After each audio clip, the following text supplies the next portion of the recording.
I will be talking about or sharing a lesson from A Course in Miracles this morning. And if you don't know what this is, it's basically, I would call it the equivalent of what a Bible would be to a religious person. This is like, I'm calling it a spiritual text. I had this book for a couple of years, and I started basically my spiritual journey, I don't know, like 4 years ago. And so when I picked it up, it like didn't make sense to me. It was like a little way too advanced. Like my level of consciousness was not ready for this.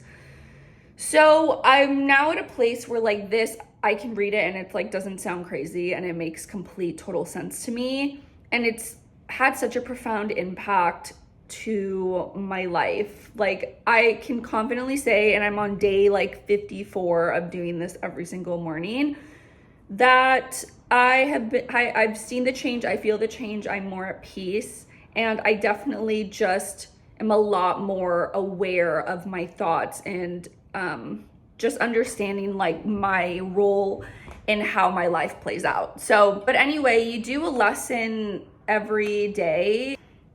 Today's, which I want to share, lesson 54 is I have no neutral thoughts. So what this really means is that any thought that we have, it's either coming from a place of love or fear.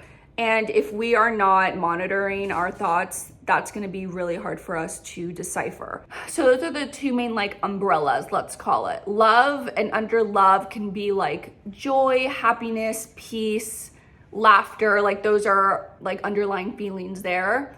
And then fear, you have like anxiety, depression, all of those like feelings in that category.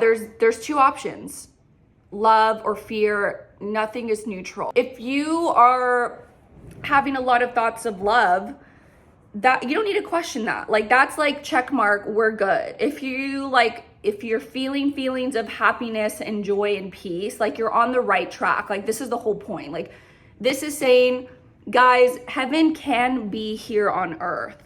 Like it is. This is saying God said, I brought you here so that y'all could have a good time. But we came down to earth and we have just been sort of institutionalized by schools or religions or ways of thinking, like thought systems that aren't super beneficial to us, which then puts a lot of like fear in us and lack mindset and things like that. So it is our duty to sort of come back to a place of love, which is like, that's our natural state. So the more inner work that you do, the better your life will be, because like when you realize that you're not these negative thoughts in your freaking brain, you kind of just awaken. That's the whole point of like enlightenment, awakening. Like you're awakening to what the truth is, and the truth is that you are beautiful, you are love, you are whole and complete, and anything that says otherwise is false. But if you don't understand, if you don't like actually are aware of the way that this is working, you're gonna believe every negative thought that you are thinking in your mind. And that's not a vibe. We don't do that here. So as I'm navigating through the day, I use my feelings as a navigation system for if I'm headed in the right direction or not.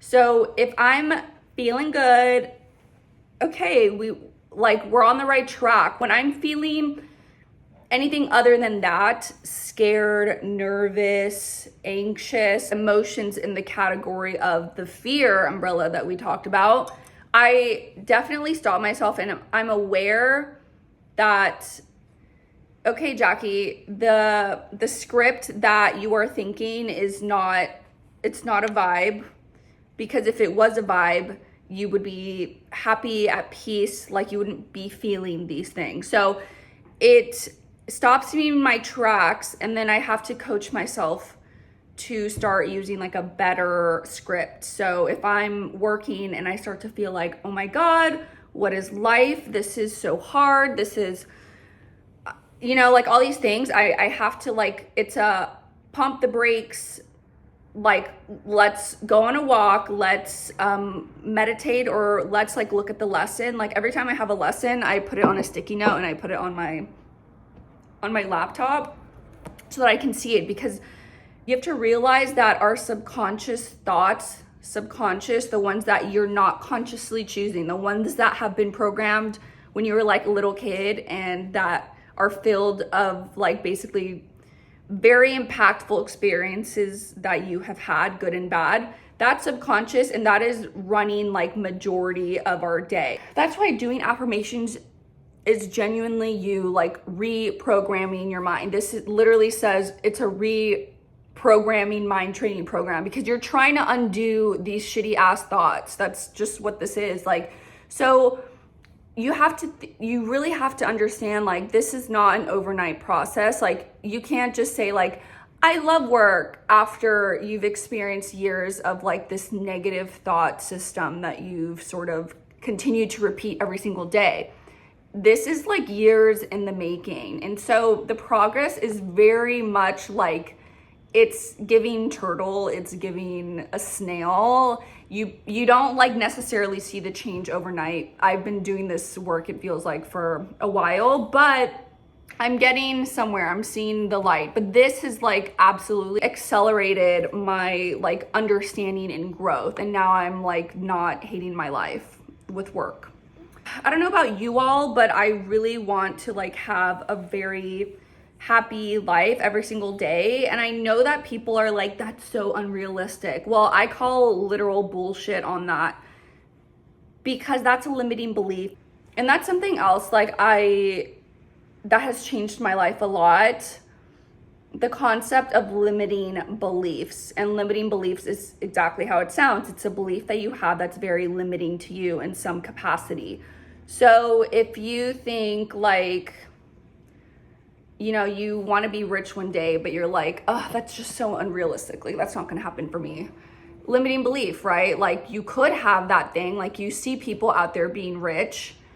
So clearly it's possible you've just placed some sort of cap on yourself that made you believe that it's not possible for you. So I'm a very like, call me Delulu. Do you want to call it that? Sure. But I don't have many limiting beliefs. I know I'm going to find like the love of my life, my soulmate, the one that like, it's giving Notebook, right? Like I'm going to have that love. And people are like, wait till you get married. That's not realistic. Well, I don't like, anytime anyone says anything limiting, I don't even take it. Like, I don't take their advice, because they're not getting it. They're not getting it. You have created that belief for yourself that love fades as you get older, and it's challenging and it's hard. Like, that sucks for you. Like, I don't know what to say. It's your life, and I'm not going to convince you otherwise. But for me and my life, because I can control that, I'm going to decide for myself that there are great men out there and that love is abundant, and I can have what I've seen in movies. And also I've seen this in real life. So you can't convince me that this is not real. Like, I've literally seen really awesome magical relationships. So that's something else I guess I'm just sharing for you all to keep an eye out for. Where in your life do you have limiting beliefs? And for you to even catch that, you have to be super aware. Like, wake up, people. Listen to the script in your mind. What is it saying? What is it saying? I want my script to be full of love and abundance and peace and laughter and joy. I don't want scarcity mindset. I don't want limiting beliefs. I don't want negative beliefs, because that film is going to project something that I don't want to see. So I'm working very hard to keep this very positive, polished, fun, juicy, abundant. Like, it's all the good things. Thanks for watching. Let me know if you get the book. We'll keep talking about this.